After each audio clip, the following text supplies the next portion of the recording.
The sky over New York turned dark at noon. At first, people thought it was an eclipse. Children pointed at the sky. Cars stopped in the middle of the road. Then the shadow grew bigger and bigger, until it covered half the city.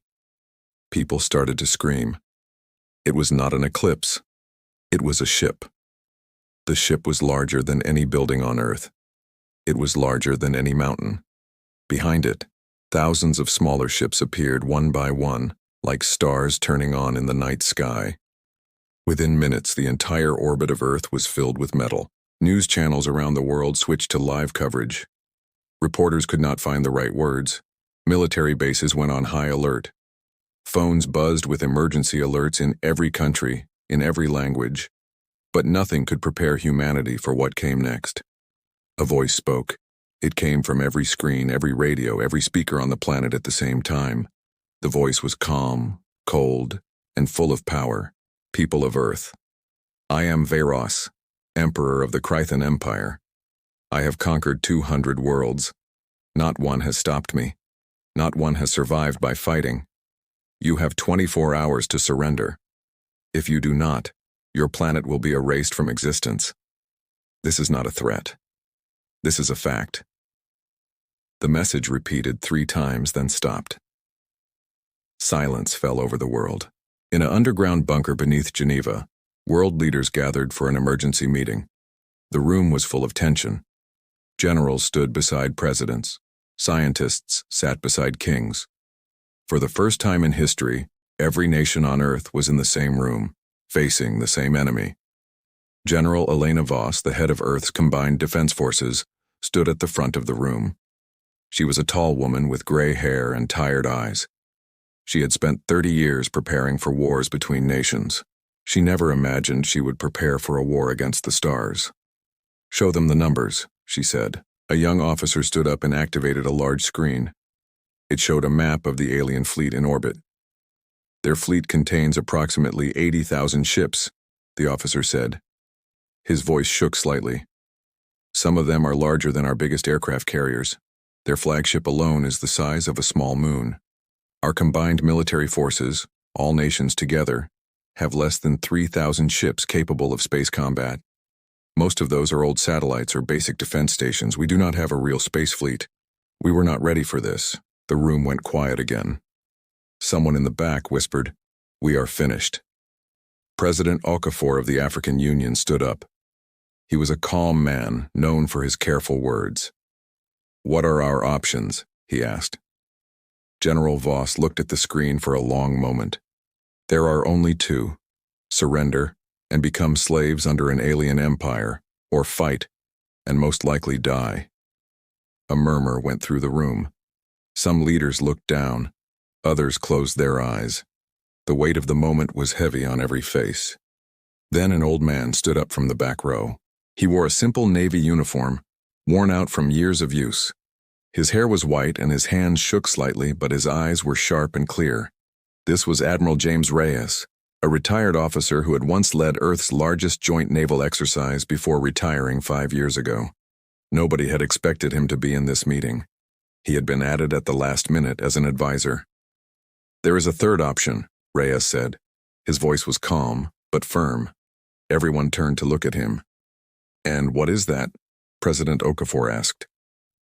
"We build the largest fleet in human history," Reyes said, "in 24 hours. For a moment, nobody spoke. Then, laughter broke out across the room. Not cruel laughter, but the laughter of people who thought they had heard something impossible. "Admiral," General Voss said, trying to stay respectful. "With respect, we do not have the ships. We do not have the time. Building a single warship normally takes years." "I am not talking about building new ships," Reyes said. "I am talking about using everything we already have." He stepped forward and pointed at the screen. "Every country on Earth has ships in space right now. Cargo ships, research stations, old military satellites, communication ships, private company rockets, colony ships that were being built for Mars missions. None of them were built for war, but every one of them can fly. Every one of them can be part of a fleet." General Voss frowned. "Those ships have no weapons. They are not designed for battle." "That is true," Reyes said, But we do not need every ship to fight. We only need them to be there. The alien emperor said he has conquered 200 worlds. I would guess that not one of them fought back the way we can. What do you mean? Okafor asked. Reyes looked around the room. Every species he conquered probably had proper armies, organized fleets, traditional battle formations. He knows how to defeat that kind of enemy. But has he ever faced an enemy that uses everything? Old ships, small ships, tricks, chaos, and unpredictable tactics? I do not think so. He expects order. We can give him chaos. The room was silent again, but this silence felt different. It was not the silence of fear. It was the silence of thinking. General Voss studied the screen for a long time. Finally, she spoke. It is a desperate plan. Yes, Reyes said. But it is a plan. And right now that is more than we had 5 minutes ago. President Okafor looked around the room, watching the faces of other leaders. Slowly, one by one, they began to nod. Do it, Okafor said. Contact every nation, every space agency, every private company with anything that can fly. We build this fleet, together, or we do not survive. General Voss turned to her officers. You heard him. Send the order. All nations, all agencies, all companies. Every ship reports to orbit within 12 hours. The room burst into motion. Phones rang. Screens lit up with maps and communication channels. For the first time in human history, the entire planet was working toward one single goal. In a private shipyard in Texas, a woman named Sarah Chen received the emergency message on her tablet. She was the chief engineer of a small space company that built cargo transport ships for asteroid mining operations. She had never expected her ships to be part of a war. She gathered her team in the main hangar. 12 engineers, tired and confused, stood in front of her. They want our ships, she said. All of them, even the old ones. For what? Asked Marcus, her lead technician. For the fleet, Sarah said. The one they are building to face the aliens. Marcus laughed nervously. Our ships are cargo haulers. They cannot fight anything. They do not need to fight, Sarah said, repeating what she had just been told. They need to exist. They need to be part of the numbers. The room was quiet for a moment. Then Marcus straightened his shoulders. Well then, let's get every ship ready to fly. Across the world, similar conversations happened in hundreds of shipyards, space stations, and private companies. People who had never expected to be part of a war suddenly found themselves preparing ships for battle. Fishing boat companies converted their small orbital transport shuttles. Space tourism companies offered their pleasure cruisers. Even old, retired satellites were reactivated and given new engines to move into formation. It was not an army. It was something stranger. It was humanity using everything it had, refusing to give up without trying. Meanwhile, high above Earth, inside the massive flagship of the Krithan Empire, Emperor Varos watched the planet below with calm interest. His throne room was built from dark metal, cold and efficient. Screens surrounded him, showing reports from every part of his empire. Advisors stood near him, silent and respectful, waiting for his commands. An advisor named Threx approached the throne. Threx was tall, with gray skin and sharp eyes, one of Varos's most trusted commanders. My emperor, Threx said, the humans have not responded to your message. Varos did not turn his head. He continued watching the screens. They will, he said. They always take time before they understand their situation. Fear needs time to grow. Scans show unusual activity in their orbit, Threx said. Small ships gathering. Many of them. Civilian designs mostly. Varos finally turned his head, slightly curious. Civilian ships? Yes, my emperor. Cargo vessels, research stations, even what appears to be tourist ships. Varos allowed himself a small, cold smile. They are trying to build a fleet. Threx bowed his head slightly. It appears so. With cargo ships and tourist vessels? Varos laughed, a short, sharp sound. This species is more foolish than I expected, or perhaps more desperate. Should we attack now before they finish? Threx asked. Varos shook his head slowly. No. Let them gather their toys. Let them believe they have a chance. It will make their defeat more meaningful. When they see their entire collection of ships destroyed in minutes, they will understand true power. They will surrender without further resistance. It is more efficient this way. Threx bowed again and stepped back, though something in his expression looked uncertain. He had served Varos for many years, through many conquests. He knew Varos's confidence was usually justified. The Krithan Empire had never lost a war. Their weapons were far beyond anything primitive species could build. Their tactics were refined over centuries of conquest. But something about this species felt different to Threx. Most species, when faced with overwhelming power, either surrendered immediately or organized a traditional, doomed defense. This species was doing neither. They were improvising, building something strange and unpredictable. Threx pushed the thought aside. The Emperor was rarely wrong. Surely this time would be no different. Back on Earth, the 24-hour deadline was approaching fast. In orbit, the strange fleet continued to grow. Cargo ships floated beside old satellites. Colony ships meant for Mars settlements formed lines beside small private shuttles. It did not look like a military fleet. It looked chaotic, disorganized, almost childish compared to the massive organized alien armada above them. But it was something. It was thousands of ships, all human-made, all gathered in one place for one purpose: survival. Inside the command center in Geneva, General Voss watched the growing fleet on her screen.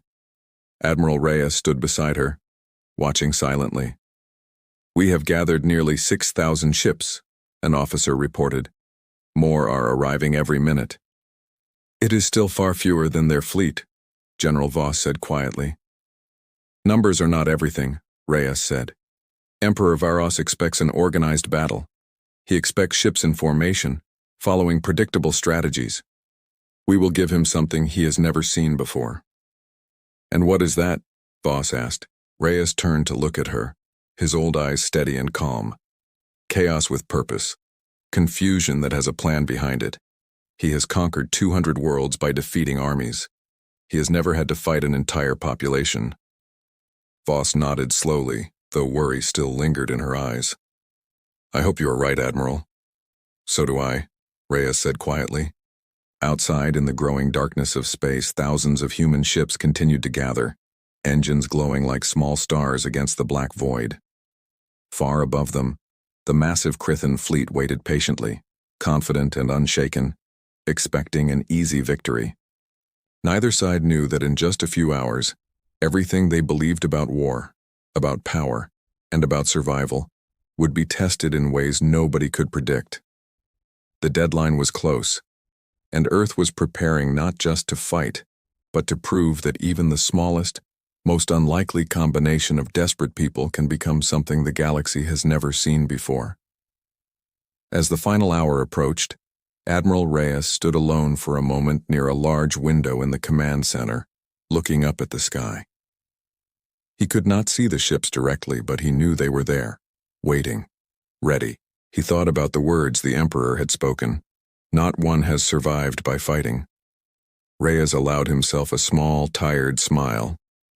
"Then we will be the first," he whispered. Behind him, the countdown clock reached its final minutes. The largest fleet in human history stood ready in the darkness of space, prepared to face an enemy stronger than anything humanity had ever known. The battle for Earth was about to begin. The final hour before the deadline felt like the longest hour in human history. Across the world, people gathered around televisions, phones, and public screens. Streets that were normally full of noise became quiet. Families sat together holding hands. Nobody knew if this would be their last night on Earth. In churches, mosques, temples, and homes, people prayed in every language for the same thing: survival. In the command center in Geneva, the mood was tense but focused. Admiral Reyes moved between screens, checking reports. General Voss stood near the main communication desk, coordinating with commanders across the globe. "Status report," Voss said. An officer looked up from her screen. "We now have 7,200 ships in orbit. More are arriving, but slower now.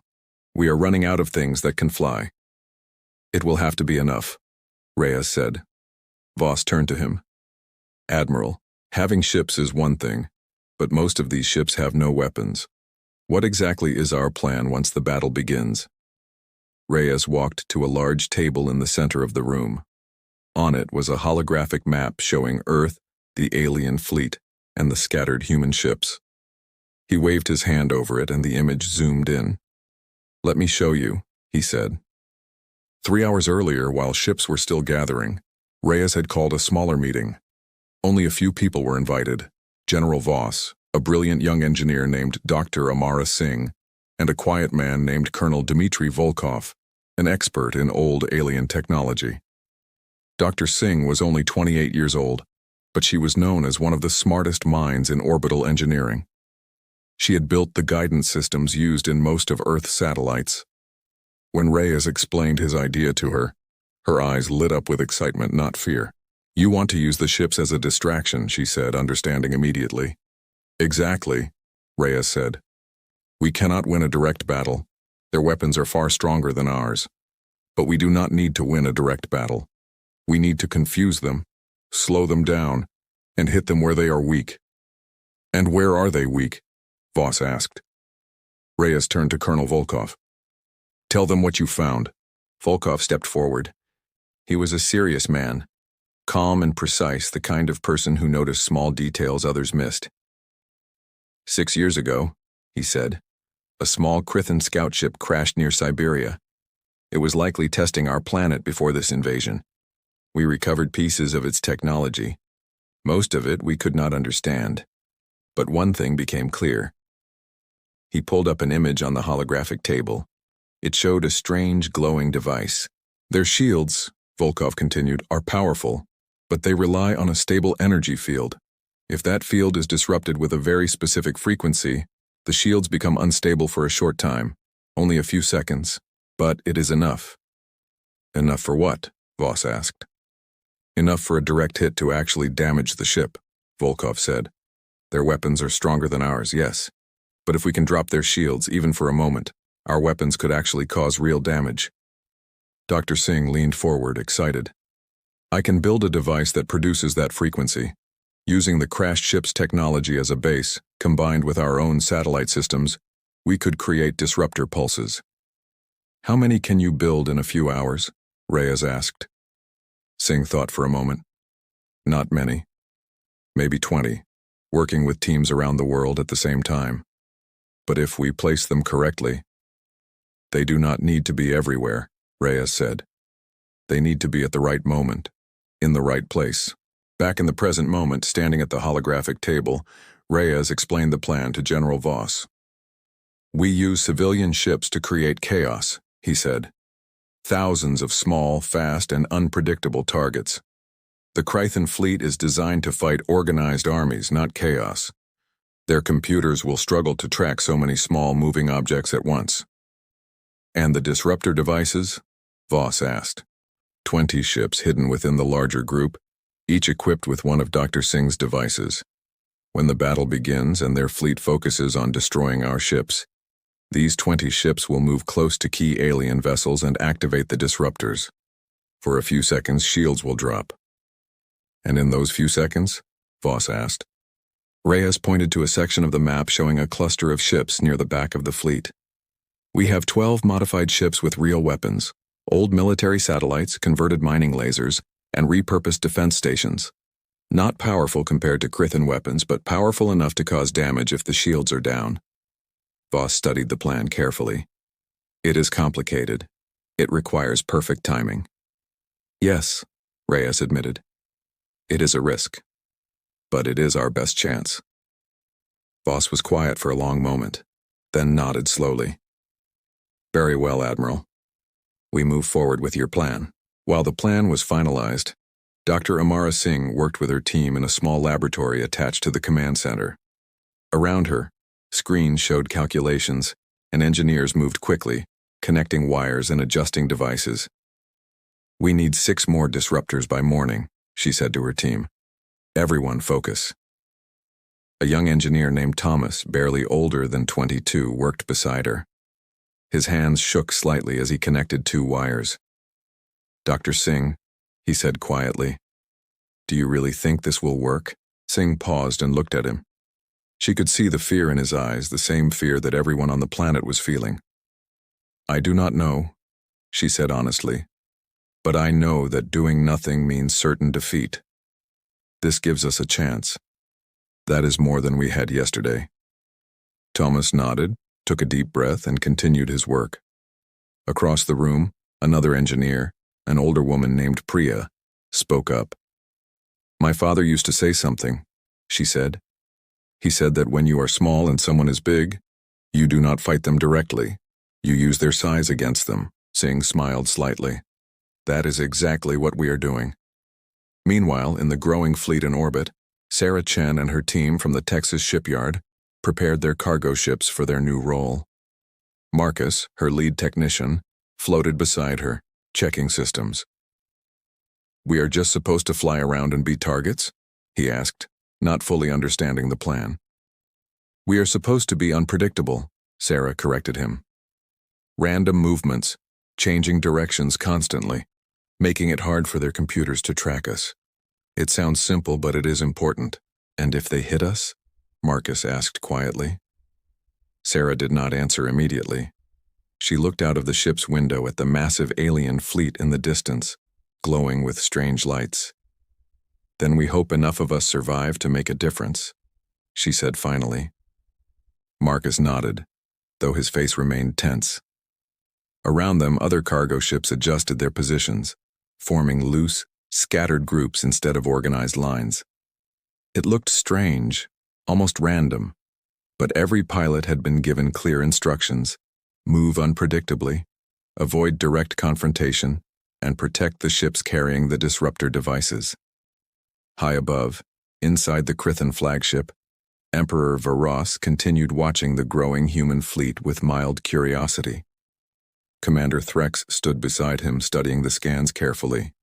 Their fleet has grown to over 7,000 ships, Threx reported, though most remain unarmed civilian vessels. As expected, Varos said. A fleet of desperation, not strategy. There is something unusual, Threx said, frowning slightly at his screen. Their ship movements are irregular, not forming any clear battle formation. Varos glanced at the screen. Indeed, the human ships moved in strange, scattered patterns without any obvious organization. Perhaps they simply do not know how to organize a fleet, Varos said, dismissing the concern. Perhaps, Threx said slowly, though doubt lingered in his voice. Varos stood from his throne and walked toward the large window overlooking Earth. The blue and green planet spun slowly beneath them, unaware that its fate rested on a plan built by a retired admiral, a young scientist, and thousands of ordinary people who refused to give up. Prepare the fleet, Varos said. When the deadline passes, we begin the attack. Show no mercy in the first wave. Let them understand the cost of resistance. Threx bowed. Yes, my Emperor. As Threx walked away to deliver the orders, his expression remained thoughtful. Something about this species troubled him, though he could not explain exactly what. Back on Earth, the final minutes of the deadline ticked away. In the command center, tension filled the air. Every screen showed the massive Krithan fleet waiting silently in orbit, while the smaller, chaotic human fleet gathered below them. Admiral Reyes stood near the main window, watching the sky, though he could not see the ships directly from the ground. Dr. Singh entered the room, exhausted but determined. The last disruptor device is ready, she said. 20 in total, placed within selected ships. Good, Reyes said. And the modified weapon ships? In position, General Voss confirmed, walking over to join them. Everything is ready as it can be. Reyes nodded slowly. He looked around the room at the tired, frightened, but determined faces of the people who had worked tirelessly through the night. Scientists, engineers, soldiers, and ordinary citizens, all working together for the first time in human history. Not for glory or power, but simply for survival. In a few minutes, Reyes said quietly, the deadline will pass. The Emperor will attack expecting an easy victory over another primitive species. He turned to face the room, his voice steady and firm.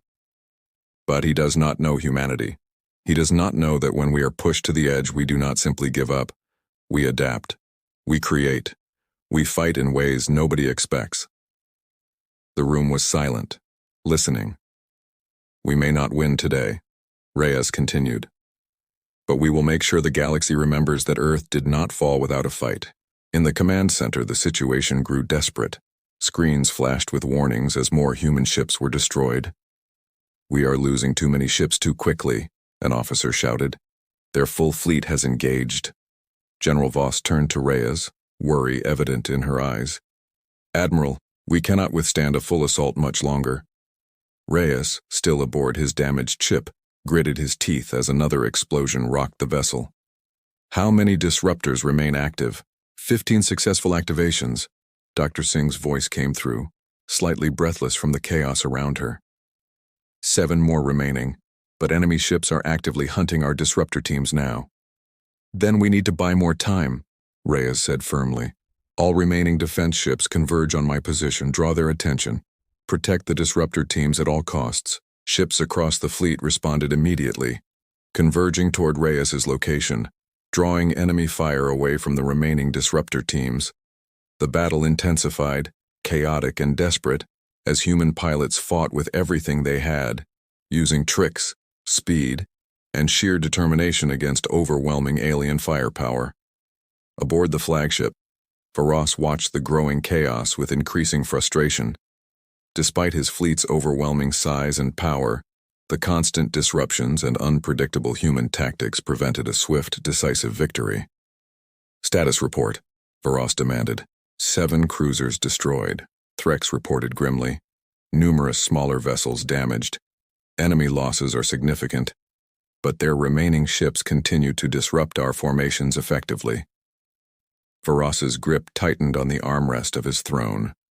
200 worlds had fallen swiftly under his empire's power. Never before had a conquered species caused this level of difficulty. "This cannot continue," Varos said quietly, more to himself than to Threx. "Prepare my personal flagship weapons, I will end this myself." Threx's eyes widened slightly in surprise. "My Emperor, is that wise? Direct engagement carries risk." "I said prepare the weapons," Varos snapped, his composure finally breaking under the unexpected resistance. Threx bowed quickly, relaying the command, though concern remained etched clearly on his face. Back in the heart of the battle, Admiral Reyes's ship shook violently once more, alarms blaring loudly throughout the damaged vessel. "Admiral, hull integrity at 50%, an officer shouted through the communicator. "You need to retreat immediately." "Not yet," Reyes replied firmly, watching as more disruptor teams successfully activated their devices, destroying 2 more Krythan cruisers in quick succession. "We are close. Continue the mission." Suddenly, sensors detected a massive energy buildup from the Krythan flagship itself. "Admiral," Dr. Singh's voice came through urgently. "The enemy flagship is charging a massive weapon. Sensors indicate it could destroy dozens of ships simultaneously." Reyes's eyes widened as he quickly checked his own sensors, confirming the alarming report. The Krythan flagship's main weapon glowed brightly, preparing to unleash devastating destruction upon the scattered human fleet. "All ships," Reyes said urgently into his communicator, voice steady despite the danger. "Immediate evasive action. Maximum dispersal, now." Human ships scattered rapidly, moving as far as possible from the charging weapon. Reyes watched tensely as the Krythan flagship's weapon reached full power, ready to fire. In this critical moment, Admiral Reyes realized humanity's carefully planned strategy now depended entirely on speed, precision, and courage, with survival hanging delicately in the balance. The massive alien weapon began to fire. The massive alien weapon fired. A blinding beam of energy shot from the Krythan flagship, cutting through space like a blade of pure light. It moved faster than any human ship could escape. Inside the command center, everyone watched in horror as the beam raced toward a cluster of scattered human vessels. "Brace for impact," an officer shouted. The beam struck open space where several ships had been moments before. Most had scattered in time, but 3 smaller vessels were too slow. They vanished instantly, consumed by the massive blast. A heavy silence fell over the command center. We lost the Meridian, the Falcon Star, and the Hope's Journey, an officer reported quietly, his voice breaking slightly. All hands aboard. Admiral Reyes closed his eyes for a brief moment, feeling the weight of every loss. But he could not allow himself to stop. Not now. Status of the flagship weapon? He asked, forcing his voice to remain steady. Recharging, Dr. Singh reported from her ship. Sensors indicate approximately 90 seconds until it can fire again. Reyes's mind raced. 90 seconds. That was their window. General Voss, Reyes said urgently, we need every remaining disruptor device focused on that flagship now. If we can drop its shields during the recharge, our modified weapon ships can hit it directly. Admiral, the flagship's shields are far stronger than the cruisers we destroyed, Voss warned. One disruptor pulse may not be enough. Then we use them all, Reyes said firmly. Every remaining device at the same time, right at the source. Dr. Singh's voice came through the communicator, tense but determined. Admiral, that means gathering all 7 remaining disruptor ships in one location directly in front of the most heavily defended vessel in their fleet. It is incredibly dangerous. I know, Reyes said, but it is our only chance to end this now before more lives are lost. There was a brief pause. Then Singh's voice returned, steady and resolved. Understood. Coordinating disruptor teams now. Across the battlefield, 7 ships carrying disruptor devices began moving cautiously toward the massive Krithan flagship, weaving through debris and enemy fire. Captain Ruiz's ship led the formation, with Dr. Singh closely monitoring their approach. Enemy fighters closing in, Ruiz warned, watching multiple Krithan ships turn toward their small group. We need cover, Singh said urgently into the communicator. Any available ships, please assist. Sarah Chen, still piloting her cargo ship with Marcus beside her, heard the call. She glanced at Marcus, who nodded firmly despite his obvious fear. Let's go, Sarah said, turning her ship sharply toward the disruptor formation. Dozens of other human ships responded to the call as well, forming a protective screen around the vulnerable disruptor team. Pilots who had never expected to fight in a war found themselves risking everything, working together instinctively, protecting each other without hesitation. The formation moved steadily closer to the Krithan flagship, weapons flashing all around them as enemy fighters attempted to break through their protective screen. Ships were damaged, some destroyed, but the human pilots continued pushing forward, refusing to retreat. Almost in range, Ruiz reported, sweat dripping down her forehead as she skillfully avoided incoming fire. Aboard the Krithan flagship, Threx watched anxiously as the small group of human ships approached. Despite heavy resistance, my Emperor, a group of human vessels is approaching our position directly. Their intentions are unclear, but their persistence is unusual. Varos, still angry from the unexpected resistance, watched the screen closely. Destroy them before they reach effective range. We are attempting to, my Emperor, but they continue advancing despite heavy losses. Varos's eyes narrowed as he studied the human ships more closely. There was something in their approach, a coordinated determination he had not expected from such a primitive species. Increase point defense fire, he ordered. Do not let them get closer. In the heart of the chaotic battle, Reyes's damaged ship continued providing cover fire, drawing enemy attention away from the approaching disruptor team. Admiral, your ship's hull integrity is critical, an officer warned. You must retreat now. Not yet, Reyes replied, gritting his teeth as another blast rocked his vessel violently. They need just a little more time. Ruiz's voice came through urgently.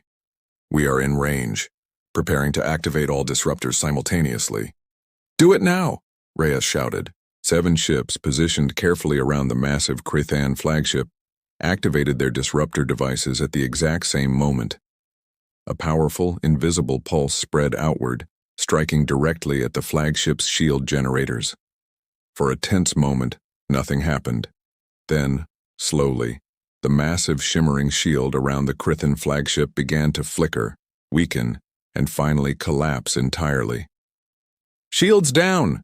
Singh shouted triumphantly into the communicator. "Flagship is vulnerable now. Now!" In the command center, General Voss immediately relayed the critical information to all remaining weapon ships. "All weapon groups, target the flagship immediately. This is our chance. Do not waste it." Every remaining modified weapon ship turned toward the massive Krithin flagship, unleashing everything they had. Mining lasers, old military weapons, and repurposed defense systems fired simultaneously, striking the now vulnerable vessel with concentrated force. Explosions erupted across the flagship's massive hull.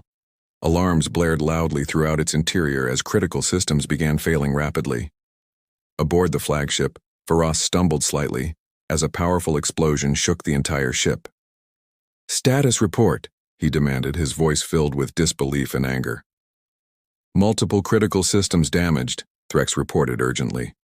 "Weapon systems offline, shield generators destroyed, engine power reduced by 60%. Varas stared at the reports in stunned silence.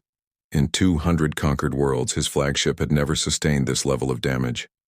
He looked out at the chaotic battle, watching as more Krithin ships fell under the relentless, unpredictable human resistance.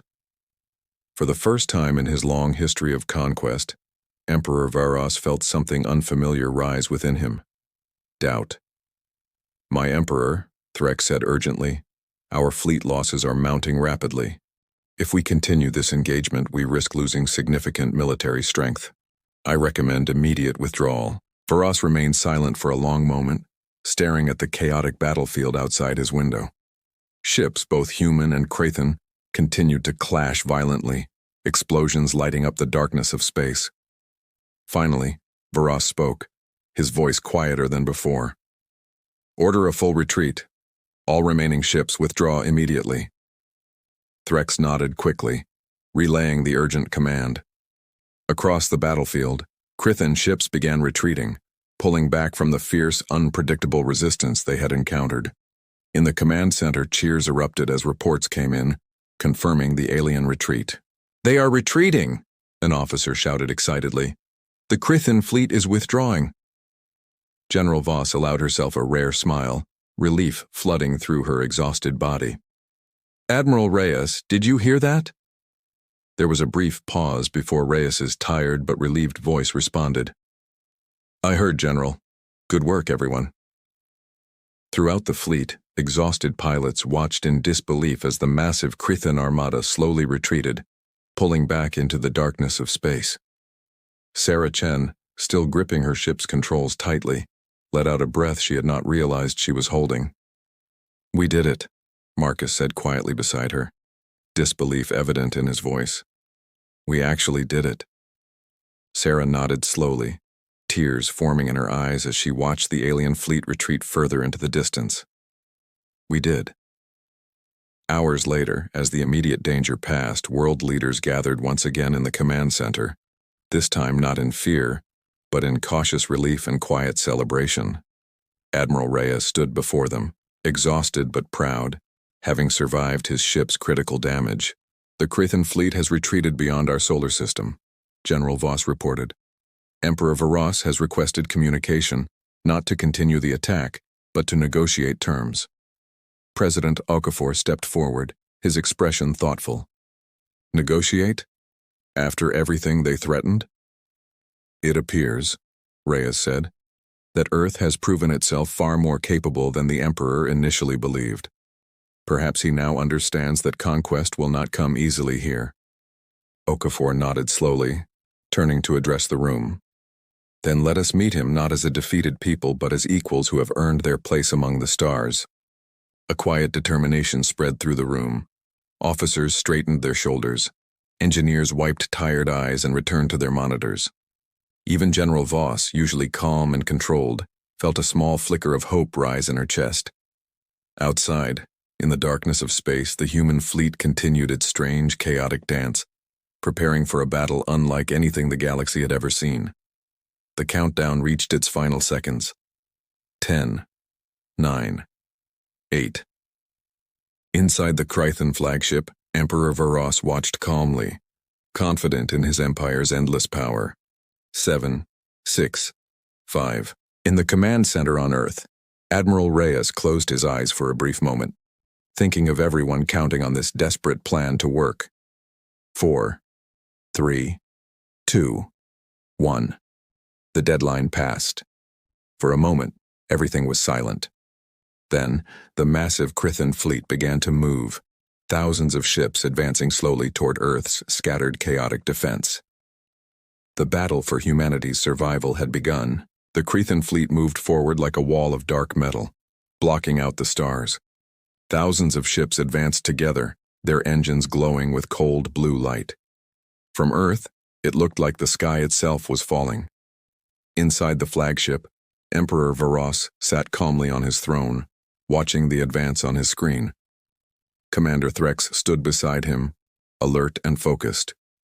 "Begin the first wave," Varos ordered. "Target their largest ships first. Break their formation, if they have one." "Yes, my Emperor," Threx replied, relaying the command. Hundreds of Krithan attack ships broke away from the main fleet, moving fast toward the scattered human vessels. Their weapons charged, glowing bright with deadly energy. In the command center in Geneva, alarms began to sound. Screens lit up with red warning signals. "They are moving," an officer shouted.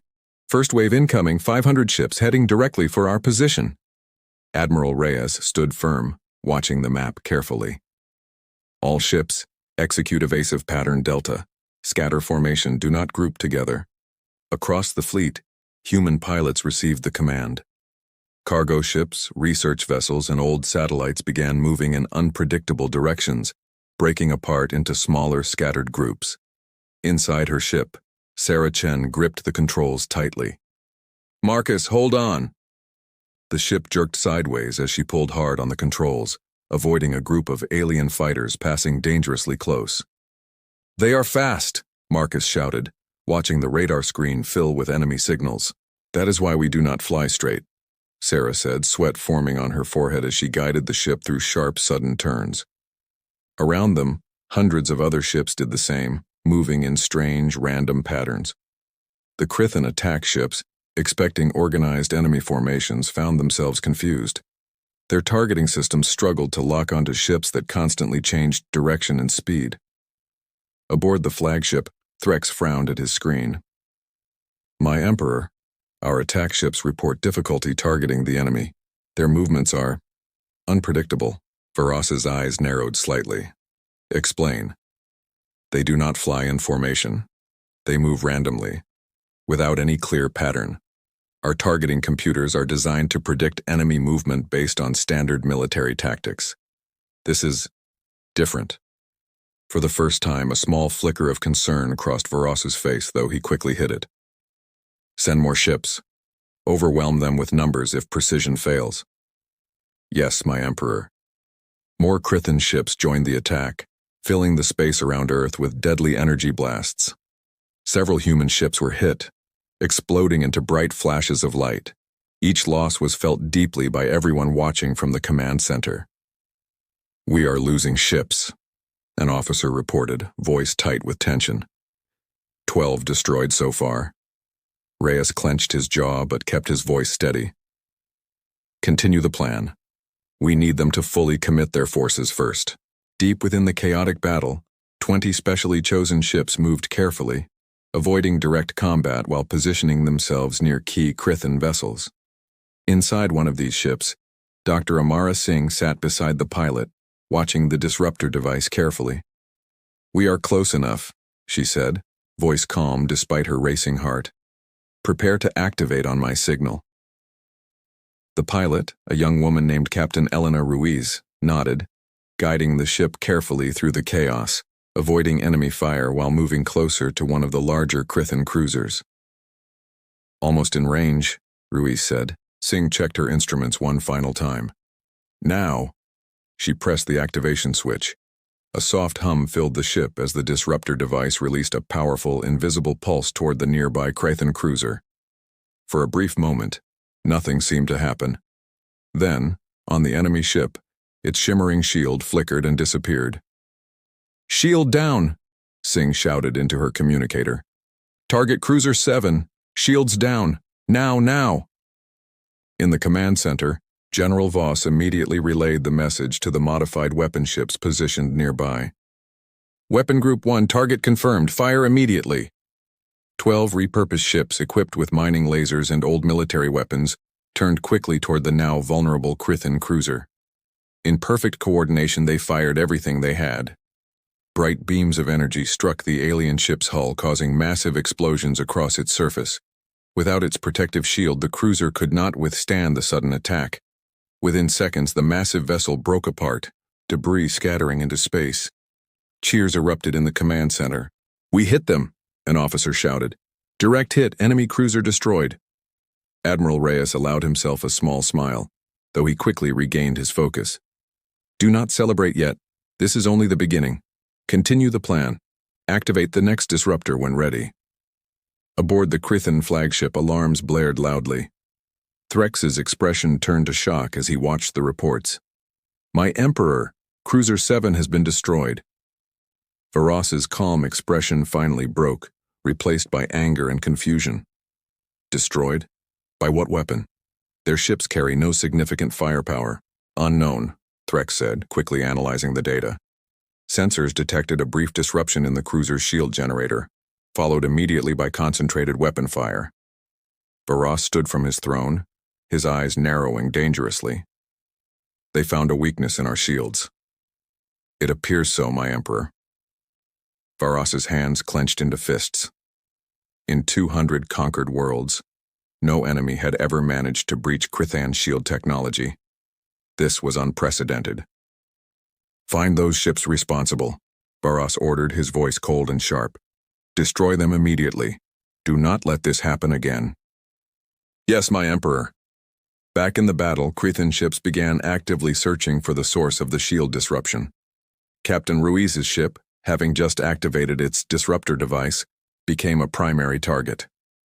"Incoming enemy fighters," Ruiz shouted, seeing multiple Krithan ships turning directly toward them. "Evasive maneuvers," Singh called out, gripping her seat tightly. Ruiz pulled the controls sharply, guiding the ship into a series of rapid turns, narrowly avoiding several energy blasts. The ship shook violently with each near miss. "We cannot outrun them forever," Ruiz shouted. Suddenly another human ship appeared, moving quickly between Ruiz's vessel and the pursuing Krithan fighters. It was Admiral Reyes's personal command ship, older and heavily modified, though still far weaker than the enemy vessels. "This is Admiral Reyes," came a voice over the communicator. "Divert enemy attention. Ruiz, continue your mission. I will draw their fire." "Admiral, that ship cannot withstand direct attacks," Ruiz protested. "It does not need to withstand them for long," Reyes replied calmly. "Just long enough." Reyes's ship turned sharply, firing its weapons directly at the pursuing Krithan fighters, drawing their attention away from Ruiz's vessel. The Krithan ships redirected their fire toward Reyes, unleashing a barrage of energy blasts. The old ship shook violently, alarms blaring throughout its interior. Sparks flew from damaged panels, but Reyes remained calm, skillfully maneuvering the vessel through the chaos, avoiding the most dangerous hits while sustaining minor damage. "Admiral, your ship is taking heavy damage," an officer reported from the command center. "I am aware," Reyes replied, gritting his teeth as another blast struck near the ship's engine. "Status of the other disruptor teams?" "2 more successful activations, 2 more enemy cruisers destroyed," the officer reported excitedly. "Enemy fleet formation is beginning to break apart in confusion." Reyes allowed himself a brief moment of relief, though his ship continued to shake under enemy fire. "Good. Keep the pressure on. Do not let them regroup." Aboard the Krithan flagship, the situation continued to deteriorate. Threx's reports grew increasingly urgent. "My Emperor, 3 cruisers destroyed. Enemy tactics remain unpredictable. Our fleet formation is beginning to fragment due to constant evasive maneuvers from enemy ships." Varos's anger grew visibly. "This is unacceptable. Order full engagement. All ships, immediate full-scale attack. End this quickly." "My Emperor, full engagement carries risk of friendly fire due to the chaotic nature of enemy movement." I gave an order, Varos shouted, his patience completely gone. Execute it. Threx hesitated only a moment before bowing his head. Yes, my emperor. The order was given, and the entire Krythan fleet surged forward, abandoning careful tactics in favor of overwhelming force. Thousands of ships unleashed their weapons simultaneously, filling the space around Earth with deadly energy. Later that day, a communication channel opened between Earth and the retreating Krythan fleet. Emperor Varos appeared on screen, his expression carefully controlled, though a hint of respect flickered in his eyes. Humans, Varos said slowly, you have done what no other species has accomplished. You have forced the Krythan Empire into retreat. Admiral Reyes stood before the screen, representing humanity with quiet confidence. We did not seek this war, Emperor Varos, but we will not surrender our home without resistance. Varos studied Reyes carefully for a long moment. Your methods were unconventional, unpredictable. My commanders have never faced such resistance. We used what we had, Reyes replied simply. Sometimes that is enough. Varos was silent for a moment, considering his next words carefully. I propose a temporary truce, time for both sides to reconsider our positions. Reyes glanced briefly at General Voss and President Okafor, who both nodded slightly. We accept, Reyes said finally. But know this, Emperor. Should you return with hostile intentions, Earth will be ready once again. Varos's expression remained unreadable, though a faint respect seemed to linger in his eyes. Noted, Admiral. The communication ended and the Krythan fleet continued its retreat, disappearing slowly into the vastness of space. That evening, as news of humanity's unlikely victory spread across the world, celebrations erupted in cities everywhere. People who had been strangers just days before embraced each other joyfully, grateful simply to be alive, grateful for a future that once seemed impossible. In the quiet aftermath, Admiral Reyes stood once again near the window of the command center, watching the peaceful night sky above Earth. General Voss joined him quietly. We survived, she said softly. For now, Reyes replied honestly. But today, humanity proved something important. We proved that even when facing impossible odds, unity, creativity, and courage can achieve the impossible. Voss nodded thoughtfully. The galaxy will remember this day. Reyes allowed himself a tired, genuine smile. Let them remember. Let every species out there understand clearly. Earth will never surrender easily. As the stars twinkled peacefully above, humanity took its first cautious steps into a much larger universe, forever changed by the battle it had fought and won against impossible odds. But far beyond the edges of known space, in a distant corner of the galaxy, news of Earth's unexpected victory reached the ears of another powerful empire, one that had been watching quietly, curious about this small, unpredictable species from a little blue planet. And somewhere in the depths of space, new plans began to form.